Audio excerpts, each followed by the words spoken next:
The air in Charleston on that humid May morning of 1862 hung thick and heavy, not just with the scent of salt marsh and distant jasmine, but with the palpable tension of a city under siege. The war, barely a year old, had already etched lines of worry onto every face, tightened the grip of military patrols, and transformed the once bustling harbor into a fortress of Confederate might. Yet amidst this suffocating atmosphere of control and impending conflict, something utterly impossible had occurred. The CSS Planter, a sleek sidewheel steamer, usually a familiar sight as it ferried supplies and troops through the intricate waterways, was gone, vanished. Not sunk by Union shells, not captured in a skirmish, but stolen.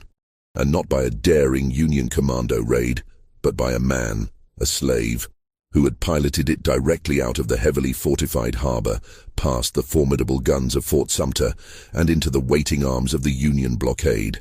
The news, when it finally broke through the initial disbelief and frantic denials, spread like wildfire, igniting outrage among the Confederate command and a flicker of defiant hope among the enslaved population. How? How could a man, legally considered property, without formal education or military training, navigate a warship through a labyrinth of mines and batteries, past vigilant sentries, using the very signals of his captors? It defied logic, spat in the face of every assumption about the capabilities of enslaved people, and most disturbingly, suggested a gaping, terrifying vulnerability in the heart of the Confederacy. The Planter itself was a marvel of its time, a wooden vessel of some 150 feet, its twin paddle wheels churning the murky waters with surprising speed. Its hull, painted a dull gray for camouflage, was scarred from countless trips, its brass fittings dulled by the salt air. On its deck, usually bristling with a pivot gun and a heavy howitzer, the morning sun would typically glint off the polished barrels, a testament to Confederate pride. But on this particular morning, the sun merely illuminated an empty space where the ship should have been, leaving behind only the lingering smell of coal smoke and the unsettling silence of absence. The harbor, usually a symphony of creaking ropes, shouted orders, and the rhythmic clang of hammers from the shipyards, was now punctuated by the frantic shouts of officers, the urgent gallop of horses on the cobblestones, and the distant mournful wail of a steam whistle. Patrol boats, usually slow and methodical, now cut through the water with desperate speed, their search futile. The air, thick with the smell of tar, brine, and the faint acrid tang of gunpowder from distant drills, seemed to vibrate with unspoken questions. Confederate officers, their crisp gray uniforms suddenly seeming less imposing, paced the docks, their faces a mixture of fury and bewildered shame. Major General John C. Pemberton, the stern commander of the Department of South Carolina, Georgia, and Florida, was said to be apoplectic, his booming voice echoing across the wharves. The very idea that one of their own, a man they considered chattel, could outwit their entire military apparatus was an insult of the highest order. It wasn't just a ship lost. It was a blow to their very ideology, a crack in the foundation of their perceived superiority. The social hierarchy of Charleston, usually as rigid and unyielding as the iron gates of its grand mansions, felt a tremor. The white elite, accustomed to their lives of leisure and absolute authority, suddenly found themselves questioning the very nature of their control. The enslaved population, usually moving through the city with downcast eyes and hushed voices, now exchanged furtive glances, a spark of something new in their gaze, a dangerous, exhilarating hope. But beyond the obvious audacity of the act, beyond the sheer courage of Robert Smalls, there were whispers, faint and unsettling, that began to circulate in the shadowed corners of the city. Whispers of an unseen hand, a guiding force, a series of improbable coincidences that seemed to pave the way for the Planter's escape. How could the sentries have been so lax? Why were the signal codes so easily accessible? And what of the mysterious Confederate officer, Lieutenant Abernathy, who had been aboard the Planter just days before its disappearance, and whose own sudden absence from the city seemed almost too convenient? The official narrative would be one of a daring slave, a brilliant act of defiance. And it was, undeniably. But for those who looked closer, who listened to the silences between the shouted orders and the frantic searches, a more complex, more unsettling truth began to emerge. A truth that suggested the impossible voyage of the planter was not merely an act of individual heroism, but perhaps a meticulously orchestrated maneuver in a much larger, darker game of shadows and deception. The question wasn't just how Robert Smalls stole the ship, but who might have wanted him to, and why. The salt spray on the docks, usually invigorating, now felt like a cold sweat on the brow of Charleston. The city, once so confident in its impregnable defenses, now felt a chill wind of doubt blowing through its streets, carrying with it the unsettling scent of betrayal and the lingering question of what other secrets lay hidden beneath the placid surface of its harbor. The impossible had happened, and the reverberations would echo far beyond the immediate shock, hinting at a deeper, more intricate web of intrigue that had yet to fully unravel. Robert Smalls was born into bondage in Beaufort, South Carolina, in 1839, a world away from the grand, bustling port of Charleston, yet inextricably linked by the cruel threads of the peculiar institution. His mother, Lydia, was enslaved by Henry McKee, a prominent planter, and Robert's early years were spent amidst the sprawling fields and tidal creeks of the Low Country. The air there was thick with the scent of plough mud and salt marsh, a constant earthy perfume that would forever cling to his memory. He learned to navigate the intricate waterways of the Beaufort River long before he ever set foot on a city street, his small hands expertly guiding a skiff through the reeds, his eyes keenly observing the shifting tides and the distant flight of egrets. Lydia, a woman of quiet strength and profound wisdom, instilled in her son a deep sense of self-worth and an unyielding spirit. Despite the crushing realities of their existence, she taught him to read the subtle signs of nature, to listen more than he spoke, and to observe everything. "The world speaks in whispers, Robert," she would often say, her voice soft but firm, "and those who listen closely hear its secrets." These early lessons, delivered under the vast, star-dusted canopy of the Carolina sky, would prove more valuable than any formal education. His father, though never officially acknowledged, was widely believed to be Henry McKee himself, a common and tragic reality of the time. This lineage, while offering no legal protection, perhaps afforded Robert a certain unspoken, almost imperceptible degree of leniency in his early years, a slight buffer against the harshest cruelties of the system. He was not spared the sight of suffering, however. He witnessed the brutal realities of slavery firsthand, the lash, the forced separations, the quiet despair in the eyes of his people. These images burned into his young mind, fueling a nascent, unarticulated yearning for something more, something free. When Robert was 12, McKee, recognizing the boy's sharp intellect and restless energy, sent him to Charleston to be hired out. It was a common practice, a way for owners to profit from their human property while exposing them to trades and skills that might increase their value. The move was a seismic shift for young Robert.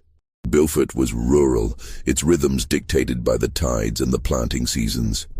Charleston was a roaring beast of a city, a cacophony of sounds, a kaleidoscope of sights. The docks of Charleston became his new classroom, a sprawling, chaotic university of maritime life. The air here was a potent cocktail of tar, brine, spices from distant lands, and the ever-present stench of human waste.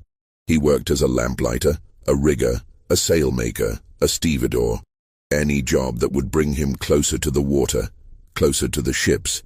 He absorbed every detail, the intricate knot-tying of the sailors, the precise movements of the pilots guiding vessels through the treacherous harbor, the language of the flags, the rhythm of the tides, the deep-seated knowledge of the currents that could make or break a voyage.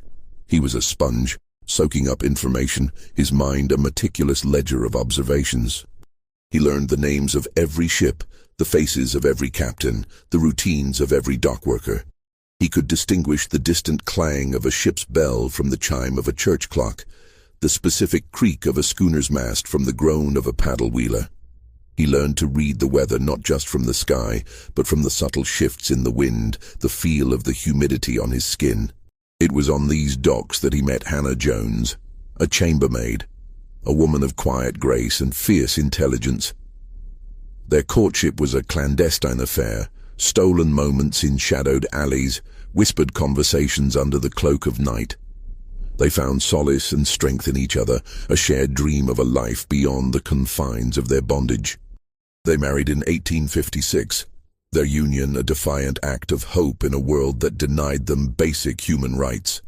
Their children, Elizabeth and Robert Jr., became the very heart of his existence, the living embodiment of his desperate need for freedom.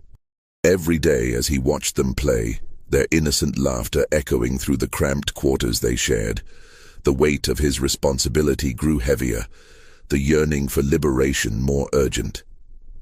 The social world of enslaved people in Charleston was a vibrant, resilient tapestry woven with threads of shared suffering and enduring hope.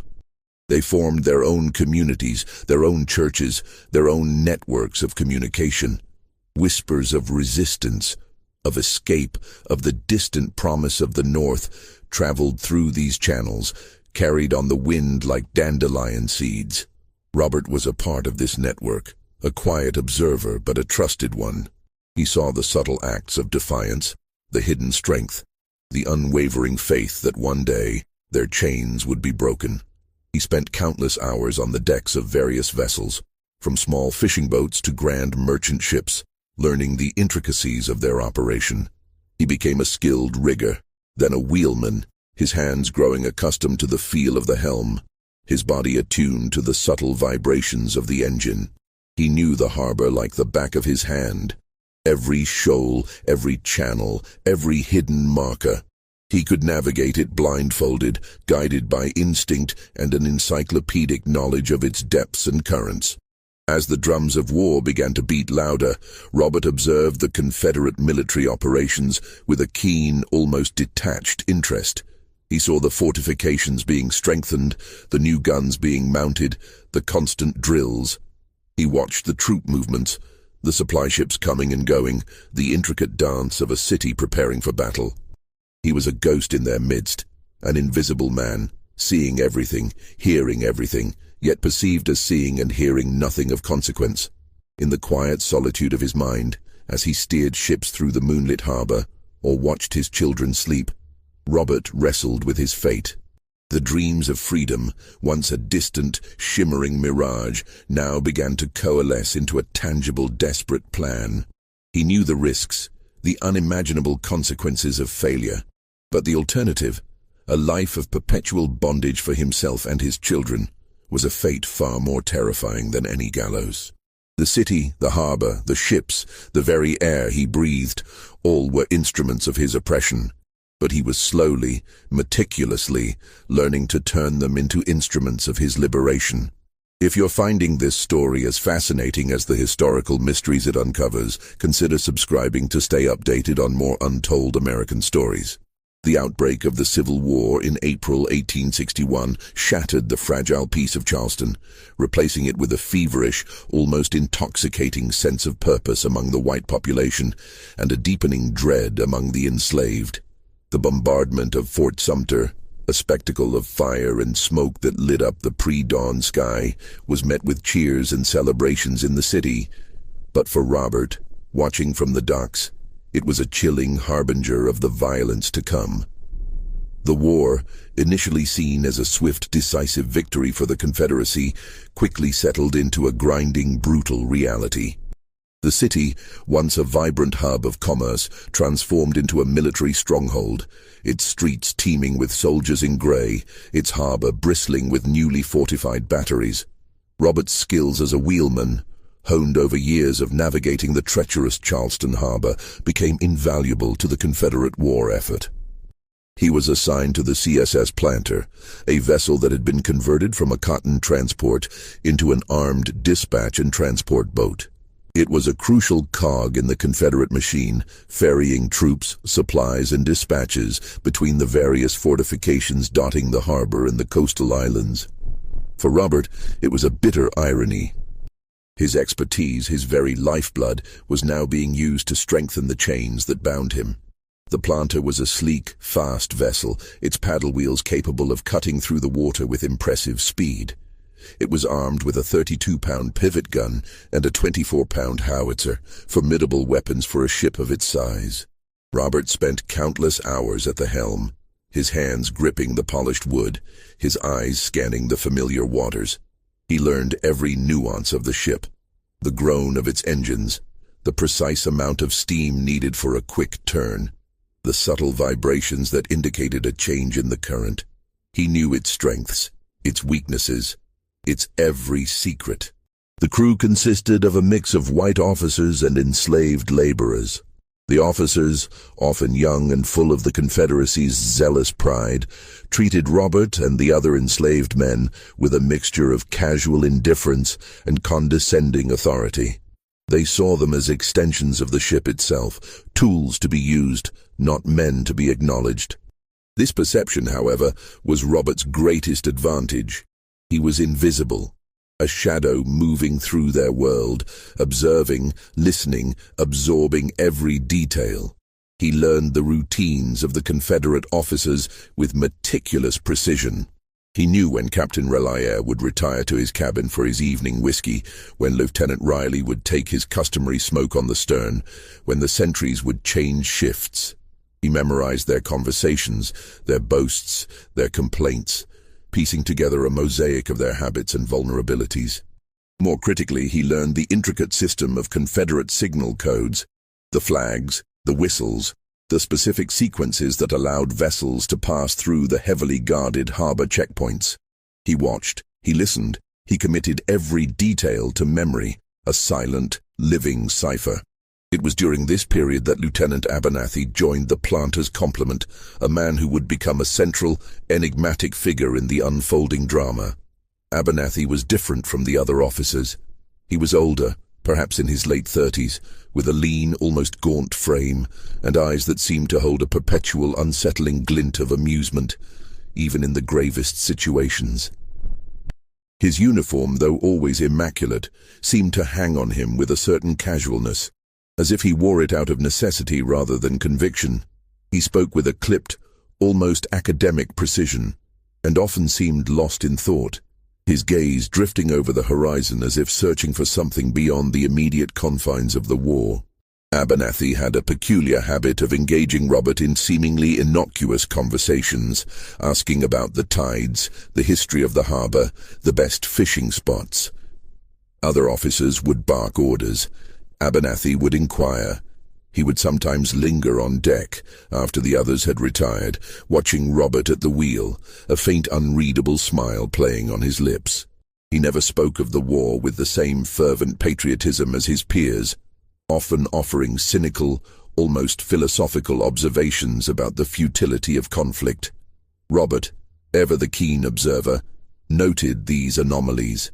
He sensed a depth, a complexity in Abernathy that set him apart, a man who seemed to be playing a role rather than simply living it.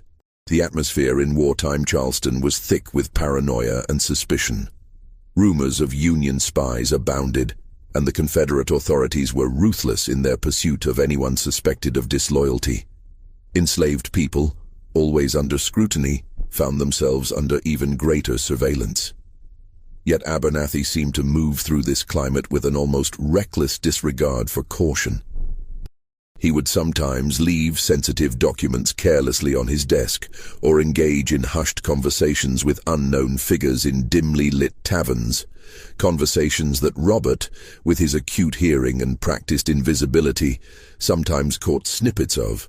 Words like rendezvous, intelligence, and northern lines would float through the air, tantalizing and unsettling. Robert's internal conflict grew with each passing day.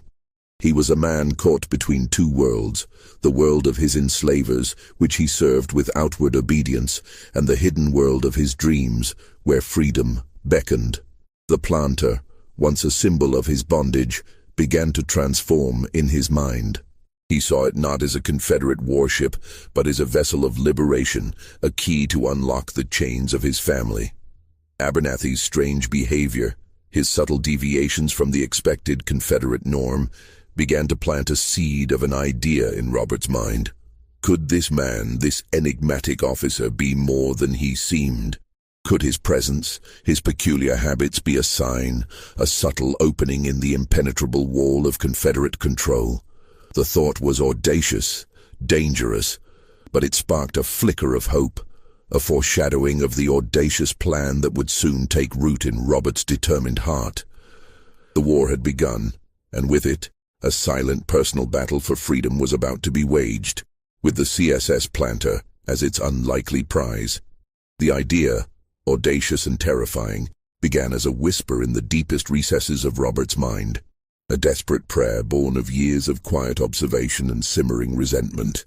It wasn't a sudden flash of inspiration, but a slow, meticulous crystallization of countless hours spent at the helm of the Planter, watching the Confederate officers, memorizing their routines, and charting every inch of the treacherous Charleston harbor. The ship, once a symbol of his bondage, began to transform in his imagination into a vessel of liberation, a key to unlock the chains that bound his family. The plan, when it finally took shape, was breathtaking in its simplicity and horrifying in its risk.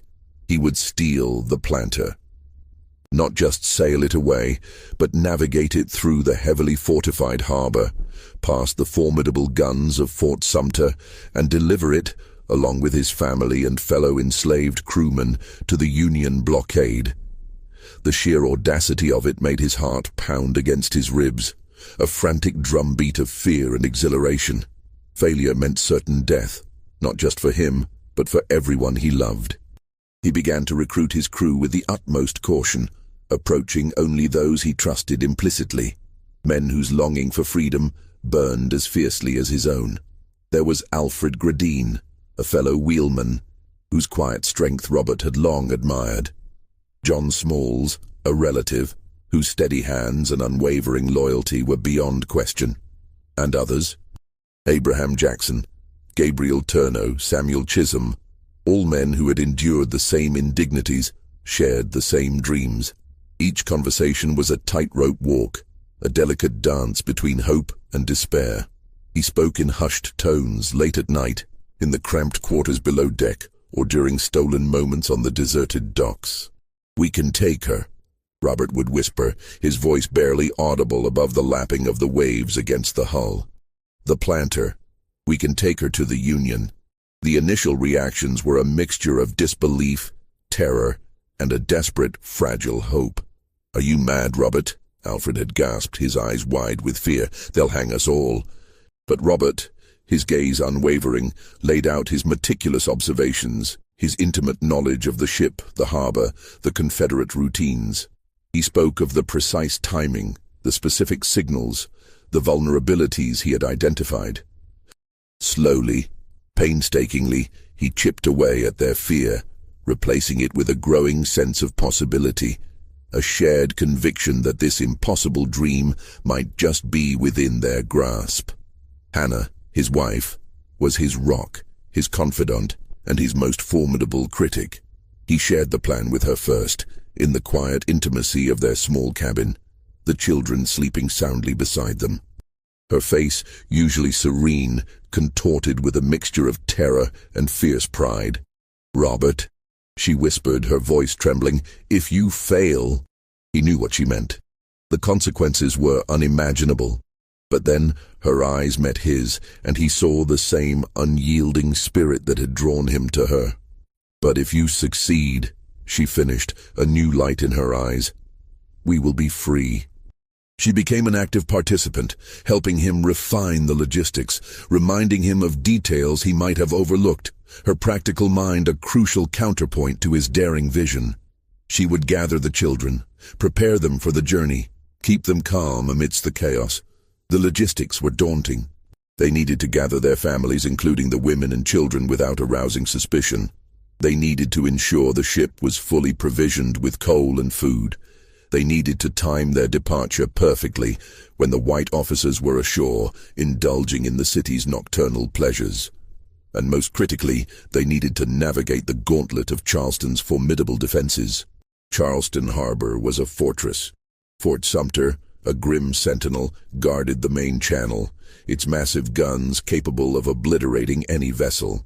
Surrounding it were other batteries, Fort Moultrie, Castle Pinckney, and a network of smaller, strategically placed gun emplacements. The waters themselves were laced with torpedoes, mines, and patrolled by Confederate gunboats. Every vessel entering or leaving the harbor had to pass through a series of checkpoints, exchanging precise signal codes to identify themselves.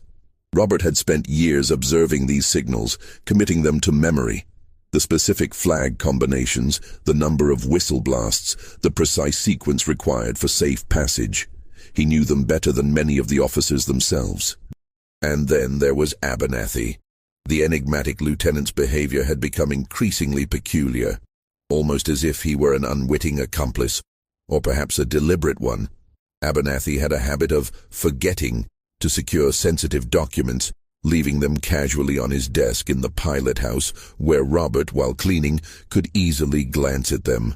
He would sometimes engage Robert in conversations about the harbor's defenses, asking seemingly innocent questions about the exact placement of buoys or the strength of the currents near Fort Sumter. He even, on one occasion, accidentally left a small leather-bound notebook containing a partial list of the day's signal codes in a place where Robert was sure to find it. Robert, ever cautious, initially dismissed these as mere carelessness. But as the pattern emerged, a chilling realization began to dawn on him. These weren't accidents. Abernathy's absences from the ship often coincided with crucial intelligence-gathering opportunities for Robert. His casual remarks about the officers' shore leave habits seemed almost too perfectly timed. Robert began to suspect that Abernathy was not merely careless, but deliberately, subtly, facilitating his access to information. Was Abernathy a Union spy? The thought was both terrifying and exhilarating. If true, it meant Robert was not entirely alone in this impossible endeavor. But it also meant he was a pawn, a piece in a larger, more dangerous game. He observed Abernathy more closely, noting the subtle shifts in his demeanor, the way his eyes would sometimes linger on Robert with an unreadable expression, a flicker of something akin to complicity, or perhaps calculation. He saw Abernathy meet with a cloaked figure in a deserted alley one moonless night, their conversation hushed and urgent. He found a small, intricately folded piece of paper near Abernathy's bunk, containing a series of seemingly random numbers and letters. A cipher, perhaps. The psychological tension was immense. Robert carried the weight of his family's future, the lives of his fellow crewmen, and the terrifying secret of his plan. He moved through his days with an outward calm, but beneath the surface, his mind raced, analyzing every detail, every potential pitfall. He practiced the signals in his mind, rehearsed the route, imagined every possible scenario. The fear was a constant companion, a cold knot in his stomach, but it was tempered by a burning resolve, a fierce determination to seize the freedom that was his birthright. The shadows of the past, the injustices endured, were now fueling the audacious plan that would either lead to glorious liberation or a brutal, ignominious end. This story gets even more complex from here. If you're enjoying this deep dive into history, a like helps us continue bringing these forgotten tales to light. As the day of the planned escape drew nearer, the peculiar behavior of Lieutenant Abernathy intensified, casting a long, unsettling shadow over Robert's meticulously crafted scheme. What had initially seemed like mere carelessness now took on the chilling precision of deliberate action, making Robert question not just Abernathy's motives, but the very nature of his own agency. Was he truly the architect of his freedom, or merely a tool in a larger unseen game? Abernathy, usually a man of precise habits, began to exhibit increasingly erratic patterns. He would often be the last officer to leave the planter for shore leave, lingering on deck, sometimes engaging Robert in seemingly idle chatter about the weather or the ship's maintenance. But his eyes, Robert noticed, were always scanning, always observing, as if he were conducting his own silent inventory.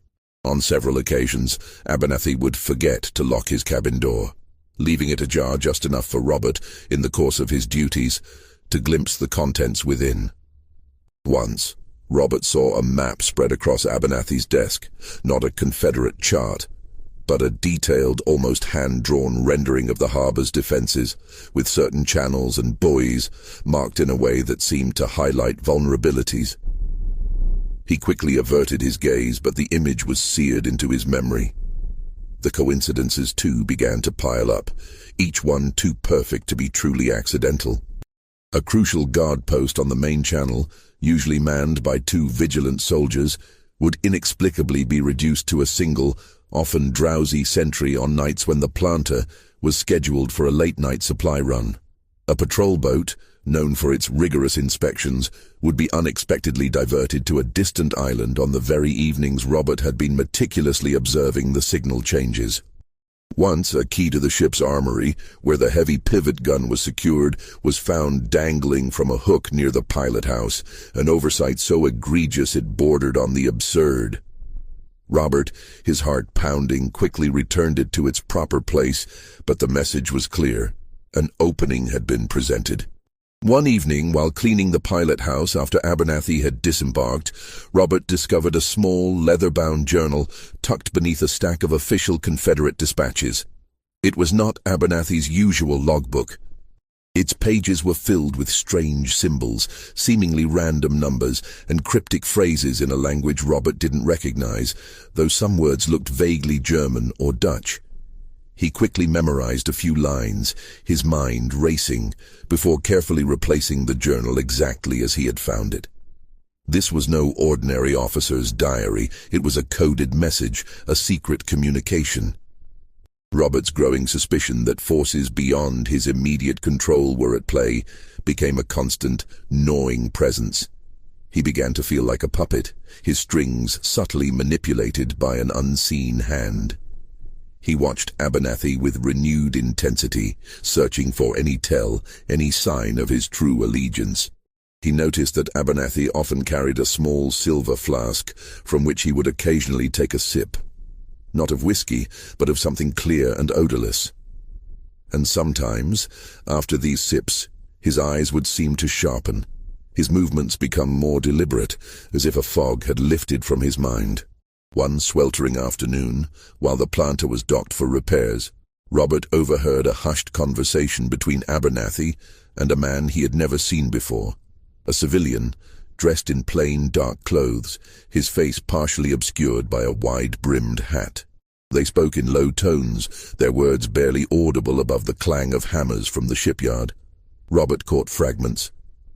"The package is secure. Timing is critical. The northern lines await." The civilian handed Abernathy a small, tightly rolled parchment, which Abernathy quickly tucked into his inner coat pocket. The exchange was swift, clandestine, and utterly damning. The layers of deception seemed to multiply with each passing day. Was Abernathy a Union spy, deliberately aiding Robert to deliver the planter and its valuable intelligence to the North? Or was he a double agent, playing a more complex game, perhaps even using Robert as a decoy for a larger, more sinister Confederate plot? The paranoia was suffocating. Robert found himself scrutinizing every face on the docks, every passing glance, wondering who else was involved, who else knew. He felt a chilling sense of being watched, of being part of a grand, dangerous theatrical production where he was both the star and an unwitting extra. He began to notice other mysterious characters in the periphery of Abernathy's movements. A nervous merchant, always lingering near the docks when Abernathy was present, his eyes darting about. A quiet, unassuming laundress who seemed to deliver Abernathy's uniforms with unusual frequency, sometimes exchanging a quick, almost imperceptible nod with the lieutenant. These were not direct clues, but unsettling pieces of a puzzle that refused to fully form. The question haunted Robert. Was he being used as a pawn? The thought was bitter, a challenge to his pride and his deeply held desire for self-determination. Yet, if it meant freedom for his family, if it meant striking a blow against the system that enslaved them, could he afford to refuse the help, however tainted its source? The psychological tension was immense, a constant battle between his innate caution and his burning desire for liberty. He knew that the path to freedom was fraught with peril, but now it seemed it was also paved with shadows and secrets, a labyrinth of hidden agendas where the line between ally and manipulator was dangerously blurred.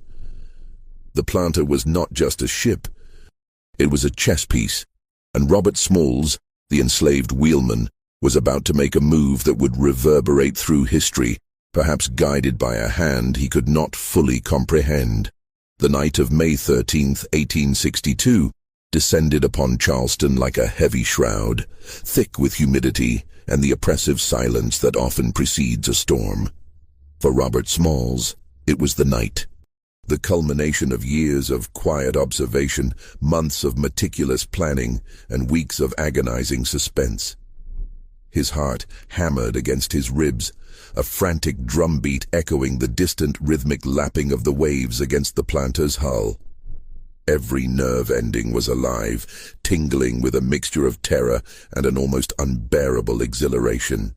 The white officers, including Captain Rellayer and Lieutenant Riley, had disembarked earlier that evening, heading into the city for a night of revelry, their minds far from the enslaved crew left aboard. This was the window, the narrow, perilous opening Robert had been waiting for. The air was still, heavy with the scent of jasmine from distant gardens, mingling with the acrid tang of coal smoke and the ever-present smell of the harbor.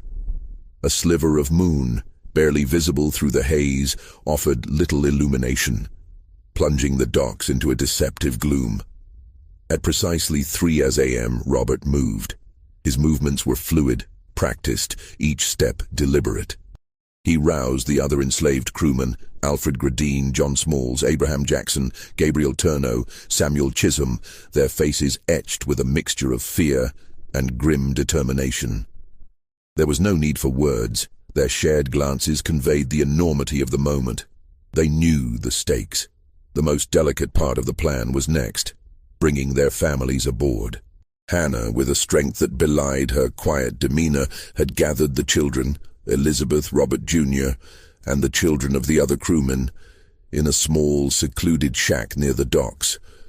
She had kept them calm, whispering stories of a new life, a free life, even as her own heart pounded with a mother's primal fear.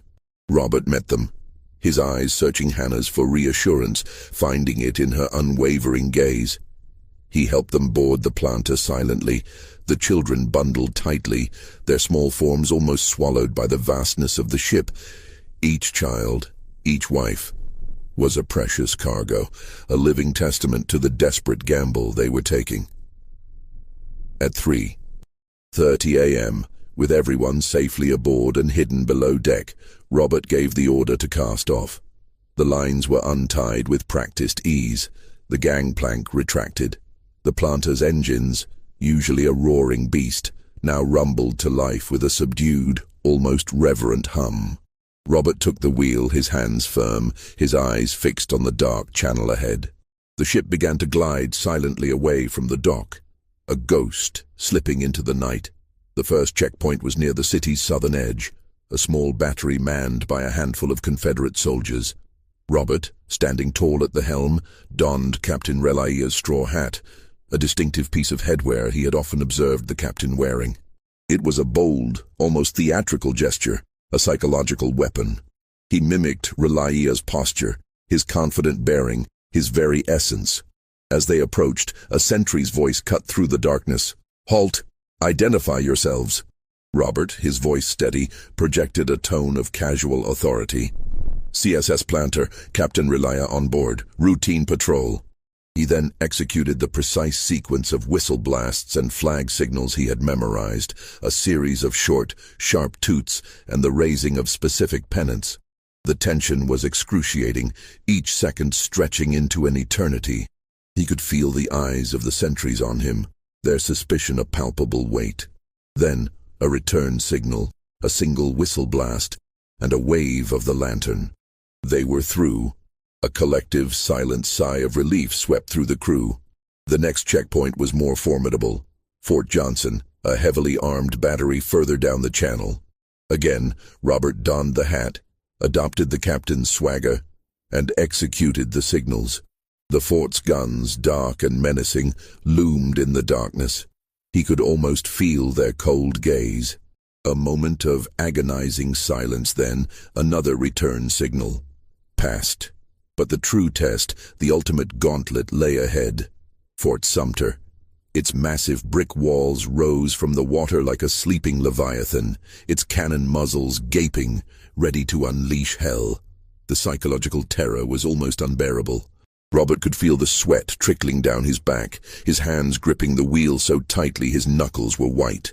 He knew that a single mistake, a single deviation from the precise signals, would mean instant annihilation. As the planter approached Sumter, Robert executed the most complex sequence of signals, a series of flag changes and whistle blasts that he had rehearsed countless times in his mind. He mimicked Captain Reliea's distinctive gait on the deck, his confident wave to the sentries. He could hear the distant shouts of the fort's guards, their voices carrying across the water. He held his breath, his entire being focused on the task, on the precise timing, on the perfect execution. The seconds stretched, each one a lifetime. Then, a final, agonizingly slow return signal from the fort. They were clear. A wave of profound, almost dizzying relief washed over Robert. They had done it. They had passed the impossible. The planter was now steaming towards the open sea, towards the Union blockade. Below deck, the families, who had endured the terrifying passage in hushed silence, began to stir, a quiet murmur of hope replacing their fear. As the first faint streaks of dawn began to paint the eastern sky, Robert ordered the Confederate flag lowered. In its place, a white bedsheet, hastily procured by Hannah, was hoisted to the masthead. It fluttered bravely in the morning breeze, a stark symbol of surrender and a desperate plea for sanctuary. The Union blockade ships, dark silhouettes against the brightening horizon, slowly came into view. The USS Onward, a formidable Union gunboat, was the first to spot the approaching steamer. Initially they prepared for battle, mistaking the planter for an attacking Confederate vessel. But then they saw the white flag, fluttering defiantly against the rising sun. They saw the figures on the deck, dark-skinned men, women, and children waving frantically. As the planter drew closer, the Union sailors on the Onward could make out the face of the man at the helm. He was black, dressed in a Confederate captain's uniform, a straw hat perched jauntily on his head. He steered the ship with an air of quiet triumph, his eyes shining with a mixture of exhaustion and profound relief. The impossible had been achieved. Freedom, hard-won and terrifyingly close, was finally within reach. The journey had been a testament to his courage, his ingenuity, and perhaps to the subtle, unseen hand that had guided him through the shadows of that fateful night. We're approaching the most shocking revelations of this story. Make sure you're subscribed so you don't miss our next investigation into America's hidden past.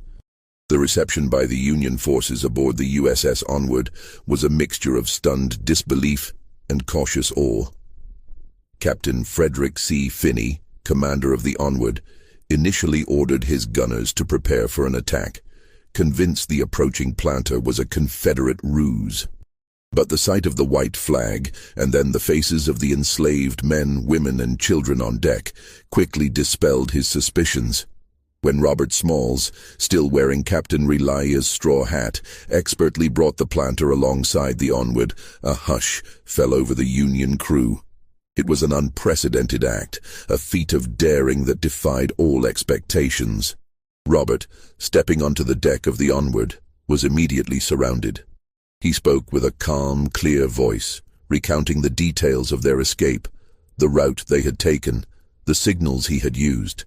But it was the intelligence he provided that truly electrified the Union command. He described the precise locations of Confederate mines in the harbor, the exact layout of the fortifications, the strength of the garrisons, and, most critically, the current Confederate signal codes. The planter itself, with its pivot gun and howitzer, was a valuable prize, but the intelligence Robert carried in his mind was priceless. He was immediately debriefed by a team of Union intelligence officers, their initial skepticism quickly replaced by a growing sense of wonder. Robert recounted every detail, every observation, every subtle nuance of Confederate operations he had absorbed over the years. He spoke of the officers' routines, the ship's capabilities, the vulnerabilities of Charleston's defenses. He even mentioned the peculiar behavior of Lieutenant Abernathy, the careless documents, the accidental absences, the strange journal with its coded messages. It was the mention of Abernathy that caused a stir among the Union officers. One of them, a stern-faced man named Major Thorne, leaned forward, his eyes narrowing. "Abernathy, you say? Lieutenant Abernathy?" Robert confirmed, describing the man's gaunt features, his cynical demeanor, his unusual questions. Thorne exchanged a significant glance with another officer, a flicker of recognition passing between them. "We've had intelligence about a Confederate officer fitting that description," Thorne began, his voice low. "A man whose loyalty has been questioned, but we never had confirmation, and certainly no direct contact." As Robert continued his debriefing, the pieces of the puzzle began to fall into place, revealing a conspiracy far more intricate than Robert had ever imagined. The Union had indeed cultivated a network of informants within Charleston, desperate for any advantage against the heavily fortified city. Among them was a highly placed, albeit deeply embedded agent, known only by the codename Sparrow. This agent's mission was to gather intelligence, but also, if the opportunity arose, to sow discord and create strategic vulnerabilities within the Confederate ranks. Major Thorne then revealed the shocking truth. Lieutenant Abernathy was Sparrow. He was a Union agent, a man who had infiltrated the Confederate command months earlier, playing a dangerous double game. His carelessness with documents, his accidental absences, his unintentional revelations of signal codes, all had been deliberate, meticulously calculated actions designed to facilitate the planter's escape. The map Robert had glimpsed on Abernathy's desk was a Union intelligence map, highlighting the very channels Abernathy intended Robert to use. The coded journal was Abernathy's personal log of his clandestine activities, a record of his perilous mission. The revelation hit Robert with a complex mix of emotions. Gratitude, certainly, for the unseen hand that had guided him and his family to freedom, but also a profound sense of unease, even anger. He had been a pawn, a crucial piece in a larger game, his heroic act of defiance subtly manipulated, his agency, to some extent, co-opted. His personal quest for freedom had been intertwined with a cold, calculated act of espionage. The thought was bitter, a challenge to his pride. He had believed his escape was solely a testament to his own ingenuity and courage, and while it undeniably was, the knowledge that it had been facilitated, even orchestrated, by an enemy agent left a lingering, unsettling taste. Major Thorne explained the layers of the conspiracy. Abernathy's primary mission was intelligence gathering, but he had been given a secondary directive. If a suitable opportunity arose to deliver a Confederate vessel, particularly one with valuable intelligence, he was to facilitate it. Robert Smalls, with his intimate knowledge of the harbor and his undeniable skill, had been the perfect, unwitting instrument. Abernathy had observed Robert's quiet determination, his meticulous attention to detail, and his burning desire for freedom. He had seen in Robert not just an enslaved man, but a potential asset, a man whose personal quest could be leveraged for strategic gain. The psychological impact on Robert was profound. He had achieved his freedom, a dream he had nurtured for a lifetime. But the knowledge that his journey had been in part a carefully constructed trap for the Confederacy, using him as bait, left him with a sense of being used. He was free, But the purity of his triumph was now tinged with the ambiguity of manipulation. Yet, this revelation also solidified his resolve. He had been used, yes, but he had also used the opportunity. He had seized his freedom, and now he would fight for it on his own terms. He made a decision that day, standing on the deck of the Onward, looking back at the distant, defiant shores of Charleston. He would not merely be a free man, he would be a fighter for freedom. He offered his services to the Union Navy, his unparalleled knowledge of the low-country waterways, his courage, and his unwavering commitment to the cause of liberation. He would become a pilot, guiding Union ships through the very waters he had navigated in bondage, turning his intimate knowledge of the enemy's territory into a weapon against them. His military service would be marked by extraordinary bravery and invaluable contributions, a testament to his enduring spirit, even in the face of the complex, shadowy truths of his own escape. The layers of the conspiracy, the true extent of Abernathy's network, would remain largely hidden, a secret buried beneath the official narrative of a heroic escape, leaving Robert to grapple with the unsettling knowledge that his greatest triumph had been, in part, a carefully orchestrated dance with destiny. Robert Small's decision to serve the Union Navy was not merely an act of gratitude, but a profound declaration of his agency. He had been a pawn, perhaps, but he would now be a player, fighting for the freedom he had so audaciously seized. His knowledge of the intricate waterways of the South Carolina coast, particularly the treacherous channels around Charleston, proved invaluable. He became a pilot for the Union Navy, guiding ironclads and gunboats through Confederate minefields and past hidden batteries, his expertise saving countless Union lives and ships. He participated in numerous engagements, including the siege of Fort Sumter, a poignant full circle from the night he had sailed past its menacing guns. His courage under fire was legendary, earning him the respect of Union officers and sailors alike. He was a man transformed, no longer an enslaved wheelman, but a naval hero, a symbol of black bravery and ingenuity. After the war, with the dawn of Reconstruction, Robert Smalls returned to Beaufort, a free man in a free land. His first act, a powerful symbol of his enduring spirit, was to purchase the very house where he and his mother had been enslaved, the former residence of his master, Henry McKee. It was a defiant reclamation of his past, a physical manifestation of his hard-won freedom. He transformed it into a school for black children, a beacon of hope and education in a community striving to rebuild itself. His leadership and unwavering commitment to his community quickly propelled him into the political arena. He served in the South Carolina House of Representatives and Senate, advocating tirelessly for civil rights, public education, and economic opportunities for formerly enslaved people. In 1874, he was elected to the United States House of Representatives, serving 5 non-consecutive terms. In the halls of Congress, the former slave who had stolen a warship now debated legislation, his voice, once silenced by bondage, now ringing with authority and purpose. He fought against racial discrimination, championed universal suffrage, and worked to ensure that the promises of Reconstruction were not hollow words.